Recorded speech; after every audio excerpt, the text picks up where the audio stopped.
There's a moment you know well. Someone in your family says something about tradition, about the way things were done, about why certain things shouldn't change. And you know they're wrong, and you can feel it. And then you open your mouth, and nothing comes out that sounds like an argument. Maybe it's your adult son explaining why the old way of raising children was just fear dressed up as morality. Maybe it's a grandchild asking why the church still does something the way it's always been done, and implying, without quite saying it, that you must not have thought very hard about your answer. And you haven't said what you really think in years, not because you don't believe it, but because you can't find the words that would make it sound like more than sentiment. That silence is what this video is about. Not because you owe anyone an argument, but because what you've been protecting in your family, in your faith, in the habits and forms and rhythms you've kept alive, is worth a precise defense. And there is one. It's 70 years old. It was written by a man in rural Michigan who had read more than almost anyone alive in the 20th century. And most people who consider themselves conservatives have never heard it properly explained. The concept is called prescription. Russell Kirk called it the first of the canons of conservative thought.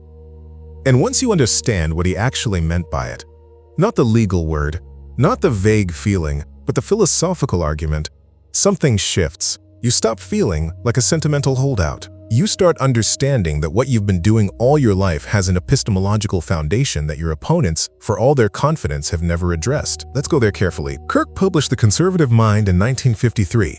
He was 35 years old. The book was written in a country that had just come through 2 world wars, was watching the Soviet Union consolidate an ideology built entirely on abstract principle, and was beginning to sense that something in the American experiment was quietly changing shape. Kirk's argument was not that change was bad, it was something far more precise than that. He argued that conservatives believe in what he called prescription, and he borrowed the word deliberately from the law. In legal usage, a prescriptive right is a right established by custom so old it precedes written record. You don't have to prove it was granted. You only have to show it has always been exercised. The law trusts long usage because long usage has been tested by consequences in ways that a newly drafted rule has not. Kirk took that legal concept and made it philosophical. What he meant by prescription, in its fullest sense, is this: the accumulated customs, institutions, and moral habits of a civilization carry within them a form of wisdom that no individual, no matter how intelligent, no matter how educated, no matter how well-intentioned, can reconstruct from first principles in a single lifetime. The wisdom is distributed across centuries. It lives in forms, in habits, in liturgical practices, in family structures, in the common law, in the instincts of people who never read a philosophy book but know, without being able to say why, that certain arrangements work and others collapse. This is not a sentimental claim, it is an epistemological one. It says, the information contained in a living tradition exceeds the information available to any mind reasoning in the present. Not because the past was wiser in some mystical sense, but because the past has been tested by consequences. What survived did so because it worked, because it was refined by the friction of actual human lives, actual families, actual communities, actual failures. What was discarded because it broke something essential. Kirk put it plainly in The Conservative Mind: change and reform are not identical. That sentence is worth stopping on. What it rules out is the equation that progressives have spent 2 centuries assuming: that change, by definition, is reform, that newer is more evolved, that dismantling what exists and replacing it with something designed from abstract principle is, by definition, an improvement. Kirk's argument is that this assumption is not merely wrong, it is epistemologically reckless. It is a decision to trust the reasoning of individuals in the present over the refined experience of generations. And it asks a question you have probably asked yourself without knowing it was a philosophical argument. What exactly does the designer of the new system know that the tradition didn't? What information does the reformer possess that wasn't available to the centuries of human beings who built and tested and refined what they're now replacing? In most cases, the honest answer is less. Here is where the concept moves from interesting to urgent, because Kirk was not describing an abstract tendency of reformers in general. He was watching something specific happen in the civilization around him. And what he described in 1953 reads, in 2026, less like cultural criticism and more like a set of predictions that came true on a documented schedule. The clearest test case, the one that touches your family most directly, is the American family itself. In 1969, California passed the Family Law Act. It was the first no-fault divorce law in the United States, the first law that allowed either spouse to dissolve a marriage without proving fault, without mutual consent, on the unilateral declaration that the marriage had irretrievably broken down. The reformers who designed it were not cruel people. Many of them were motivated by genuine compassion, by the real suffering of people trapped in genuinely destructive marriages.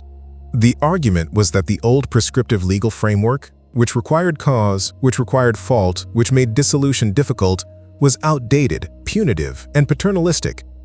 By 2010, every state in the Union had adopted no-fault divorce in some form. What Kirk's framework would have predicted, and what the sociological record now documents, is not that the suffering of people in bad marriages stopped mattering.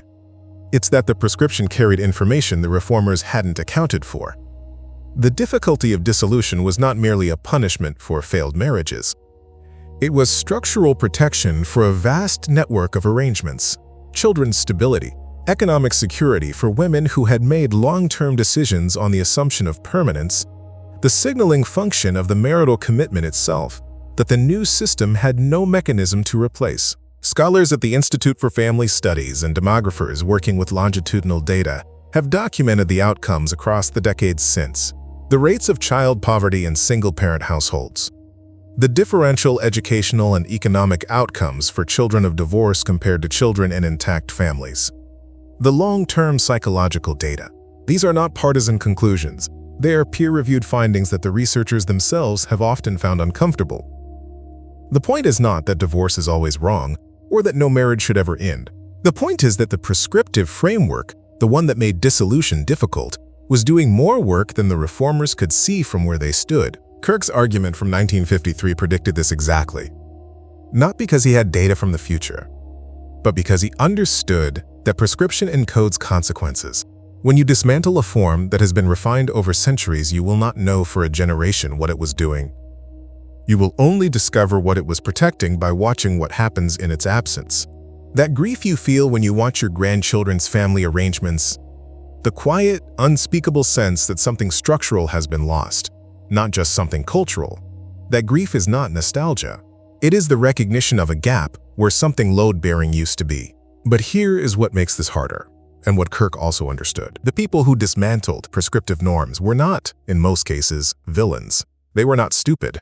Many of them were thoughtful and well-meaning. So why couldn't they see what they were doing? Kirk gave this a name too. He called the progressive imagination the idyllic imagination. The assumption that the right design, arrived at by sufficiently rigorous reasoning, can produce the right outcome without reference to what actually accumulated over time.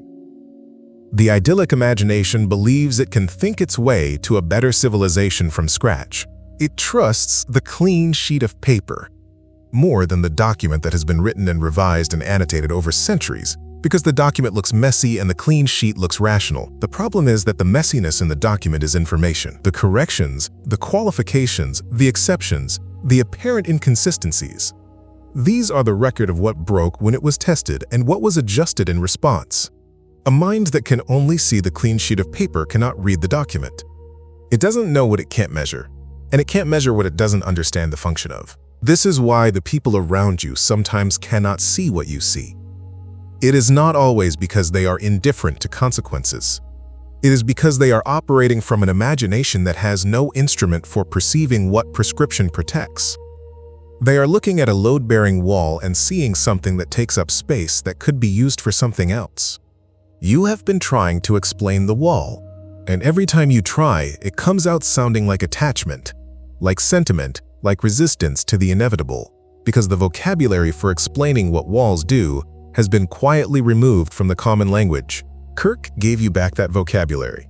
If what you need now is not more content about these ideas, but an actual daily practice, a framework for ordering your interior life according to these principles rather than simply consuming more of them, there's something waiting for you. Order Your Soul First is a 30-day workbook that takes Kirk's concept of the soul before the Republic and turns it into concrete daily reflections, questions, and practices. 1 page a day, each anchored to a specific Kirkian idea with a prompt that moves from understanding to action. If you're done with passive consumption and ready for something real, the link is in the description. There is one more thing to say about prescription, and it comes not from a book, but from a house. In Mecosta, Michigan, a small town in the middle of the state, the kind of place that most intellectual history has no reason to notice, Russell Kirk spent most of his adult life restoring a house he called Piety Hill. It was not a house he designed, it was a house he recovered. He did not build from scratch. He extended what was already there. He assembled a library from the fragments of demolished buildings. When he married Annette at 45, it was into a place that already had a history, a place whose form preceded his habitation of it. He buried family in the cemetery on the property. This is not a biographical footnote. This is a man who lived his argument. He could have built something new. He was intellectually capable of designing from scratch. Instead, he chose to inhabit and extend what already existed, to treat the accumulated form of a place as carrying more wisdom than his own architectural preferences. Piety Hill is a physical argument for prescription, and it raises a question that Kirk does not answer for you, because it is not his to answer. What in your life have you been restoring, quietly, without the vocabulary to say why? And what have you been allowing to be replaced because you didn't have the argument to defend it? The faith practices you've kept, the way you've tried to transmit something to your children even when they stopped asking for it, the family habits that feel strange to maintain in a house full of people who find them unnecessary. You have been practicing prescription without knowing the word for it. The instinct to preserve rather than replace, the sense that what was handed to you carries more than you can immediately see, that is not stubbornness. It is the most defensible epistemological position available. Here is what you have been doing for 30, 40, 50 years that you may have been quietly ashamed of. You have been acting as if the wisdom in the form preceded your ability to articulate it. You have been acting as if the tradition knew something you didn't yet have the words for. You have been treating your inherited faith, your inherited family structure, your inherited moral habits, as carrying information that a reasoned argument starting from first principles would not automatically recover. Kirk would tell you that this is not an intellectual deficit. It is the correct response to the nature of civilization. And he would tell you something else, which is the thing that most of the people around you have not understood. You didn't lose the argument. You didn't fail to find the words in time. You were right before you had the argument. The instinct, the one that made you go quiet not because you doubted yourself, but because you couldn't yet make the doubt legible. That instinct was already the most accurate perception available. You knew what the wall was doing. You didn't yet know the word for walls. And while you were going quiet in family conversations, while you were keeping practices alive without being able to say exactly why, while you were feeling the loss of things that didn't have an obvious name, the record was accumulating. The documented outcomes were appearing in the scholarly literature. The prediction that had been written in 1953 was being confirmed in the data that no one around you was reading. Your grief was not sentimental. Your grief was rational.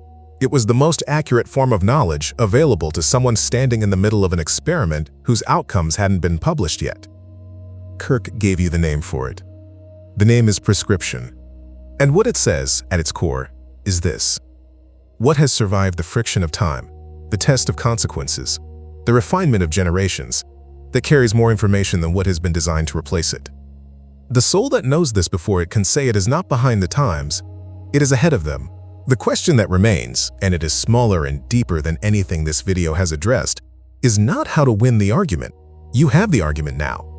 The question is what you will do with the things you've been quietly preserving. Not as a monument to the past. Kirk was clear that prescription is not the defense of every old thing indiscriminately. He had no patience for what he called the idyllic imagination in reverse, the conservative who romanticizes what never actually existed. Prescription defends what has been tested and what works. It asks you to ask, what in my actual life, my family, my faith, my practices, my relationships, has been refined by consequence and is worth the effort of continuity? And what have I been allowing to be replaced not because its replacement is better, but because I couldn't make the argument? You can make the argument now. The soul before the republic. And before the argument, the instinct that was already right. Tell me the one thing you've been trying to say for 30 years and couldn't find the words for.